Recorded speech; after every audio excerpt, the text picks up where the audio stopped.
Okay, we're here with Sisters Paula Hagen and Sister Karen Sames, and we're going to pose some questions to them about Saint Scholastica. So here's number one. What inspired the sisters to honor an exceptional volunteer on Saint Scholastica's feast day? How did the event come into being? I think I'll have to answer that only because I was prioress, and the team of Sister Mary Lou, Sister Catherine, Sister Susan, and I said, and we were using more and more volunteers, and we said, we've never really celebrated Saint Scholastica for what a support she was to Saint Benedict and what a support the volunteers are to us in our monastic life. So that's how it got started. And we had the first celebration, and the very first, do you remember, Kate, who was the first one we celebrated? No, I don't. Well, there's a whole list of 5, because this is the 5th or the 6th one. And the second one I know was Sister Mary Lou's volunteer, and she just did a beautiful job of a liturgy. We had a liturgy, of course, and so it was done at the liturgy, and then a meal afterwards, and then people were inspired, invited to say why they thought that volunteer was like Saint Scholastica and the way she helped us. I think the first volunteer was, if I'm not mistaken, was the person who now does bingo, and her name is Juliana Sundin. Juliana. I think she was the first one, but I'm not sure about the order of the 5 of them. And so what we did is just enhance and included that person in the liturgy, and then in the meal, and then in the sharing afterwards.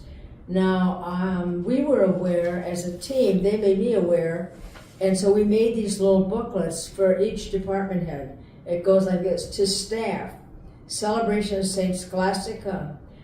You may know all of this information, but others on the staff may not be aware of why she is so important to us Benedictines. Please make this information available for your staff so they can also come and enjoy the celebration. So it was staff too that were there. So that's kind of the answer to the question number 1. Okay. And then also, we have gradually been reclaiming our past, our history, and the role women played in the history of the church, in the history of religious life. And I think bringing up the awareness of the contribution that these women leaders gave to monastic life, like Hildegard of Bingen, Saint Scholastica, Saint Leopold. So I think it was a part of educating the newer members and also reclaiming the leadership of women in the church. Okay. What impressions do you have of Saint Scholastica's personality, given the little we know about her? I think she was a very calm person. She was a prayerful person, according to what I heard about her. She was a very loving and compassionate person. And so I think she lived according to the 2 basic commandments: love your God and love each other. So that's how I see her. I first learned about Saint Scholastica. I'm sure they use this book written by Pope Gregory when he wrote about Benedict. And there's one little chapter in there about Saint Scholastica and Saint Benedict having their annual meeting in which they discuss, I imagine, monastic life and the story about her putting her head down and crying and praying putting her head down to pray, and tears came, and it started to rain, and so St. Benedict couldn't go home. So that I'm sure we were told very early on that story because it's written history. And then I would say the second thing I came to is when I put on a retreat on the batik, which Karen has mentioned. The batik has those three women that she mentioned. And I did, again, went back and studied what Watanabe would be the other artist out in the front office. Sister Carol Rennie received the original painting, one of his original paintings of St. Benedict, and she asked him, so she said it would be in the new monastery. So the next time he saw her at St. John's, he said, well, how does St. Benedict like the new monastery? And she's, oh, he likes it very much, but everybody asks us, where's St. Scholastica? And he, a famous artist, says, and who is St. Scholastica? And I think there's lots of people, just women are kind of lost, as Karen said, in history.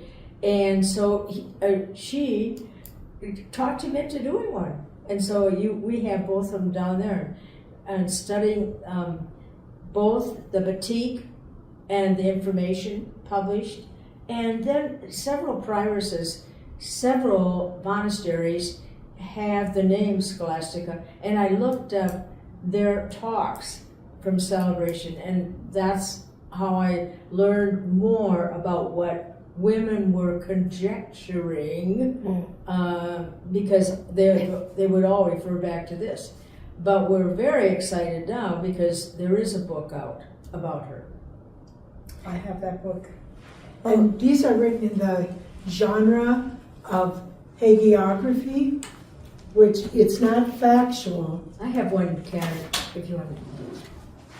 It's not factual, but it's the author who, with the information she has, tries to get at the characteristics and the gifts and things like that. So this is, again, it's called The Lost Dialogues of Gregory the Great, the Life of Saint Scholastica. So this time she got a whole book. Yes. And so now, are you both all the way through it? Have you finished I've read it. I was going through it again. I gave my first book away to a father who's going to be doing Mass tomorrow, Mass on her feast day. Michael so for February 10th. Yes, February 10th, correct. Michael Jacques, and he was thrilled to death. He goes, just for the homily. Yeah. And so I gave my book away. So then I had to order another one. So that means everybody should come on February 10th so they can see how he processed. And he's an excellent homilist. Yeah. You can, I can assure you, it will not be a long homily. Okay. So then, next question is, what resonates most with you about Saint Scholastica? Again, given what little we know. I think that, as a monastic nowadays, and she was a monastic back then, we live for community, to learn to accept people, the diversity that we have, and to show that Christ's love, respect Christ in each other, and to have that love for God and for one another. And it's the simplest things that can brighten someone's day, just stopping and smiling and saying, how are you doing today? What's on your agenda today? Just to show that you have an interest in their life and what they're doing now. So. Well, the first model I had of her was the story that he tells about she wanted more time to talk with St. Benedict. And so she asked him for it, and he said no, that he had to go home. That was the rule. And so she turned to God. Yeah. And I think that's what most of us women do, and certainly all of my life, when I thought something was a great good and I asked for it and I was told no, I learned there's a good reason, and so I turned to God and said, so how should I deal with this? So a real model of you always, or I've always turned to God to give me a greater understanding of what He wanted me to do. And because, women, and I'm one of them, tend to make up stories about what we thought she wanted to talk about. I really think she wanted to talk about death. Mm-hmm. And only because so soon, it was so eminently, Right. and so soon afterwards. It almost seems as if she knew what was coming. That's Yeah. right. That's what I'm very intuitive myself, and so Yeah. that's my assumption. So I said that from the very beginning. Oh, what do you think she wanted to talk about? Well, I thought she wanted to talk about eternal life. What not? Maybe not death, but eternal life. What will it be like, Benedict, when we go into the next world? It's unfortunate that we don't have access to the communication that they wound up having when he had to stay. Right? Yeah. Right.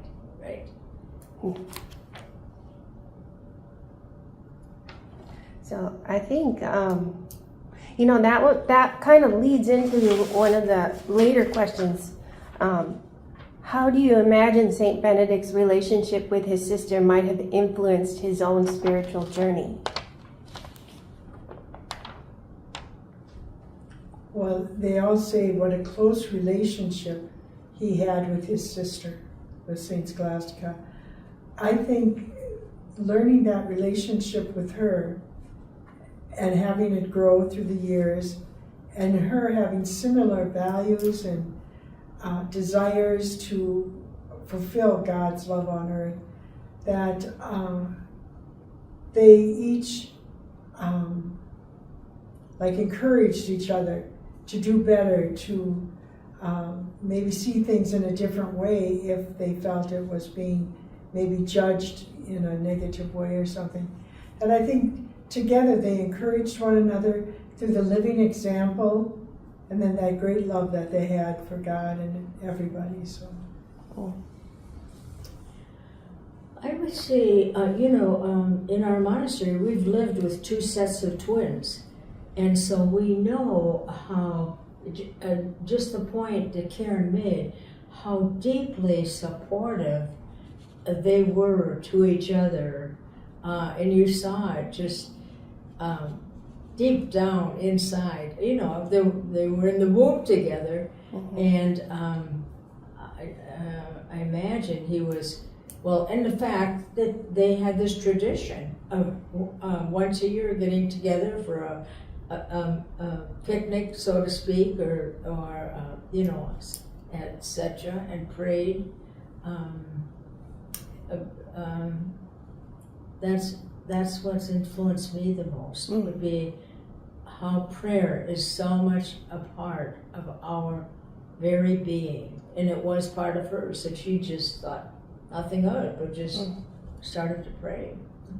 I think from that very short interchange, what we know is St. Benedict seems more like our rules guy to me. And then, St. Scholastica was very much about love and praying to God, just in that short moment. Mm-hmm. I don't know, can we conjecture that she maybe softened the rule a little bit? They do feel that she's the one that put the humanity into the rule and compassion. So St. Scholastica put in the humanity about, maybe just talking to them first, not the harsh physical brutality, but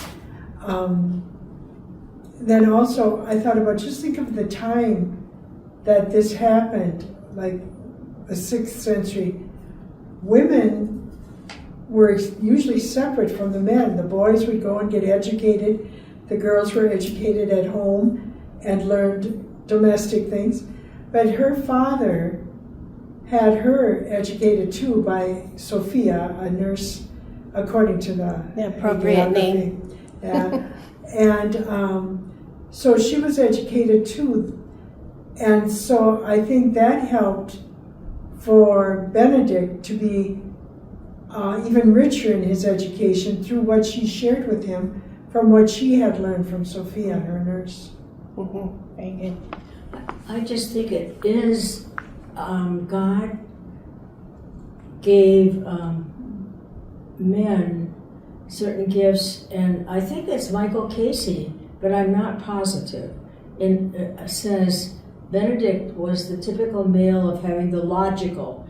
You know, there is a rule, I make other people abide by it, I have to abide by it myself. It was strictly logical. And then there was us women that are more intuitive about, well, why couldn't we just discuss this a little bit, and that is, as you said so well, it softens it coming to a mutual decision. Right. Yeah, but it just shows they each had their skills, and most of the men have done the writing about her so far until this sister. I'm so thrilled that she did all the research to do this. And that is the author of the book. What is her name?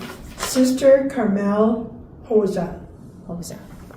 And I think She's they're planning to CST. have her come and do a retreat for the oblates. You're saying you'd like to have her come and do a retreat? They say that the oblates are trying to get her. Oh, that would be wonderful. Yeah.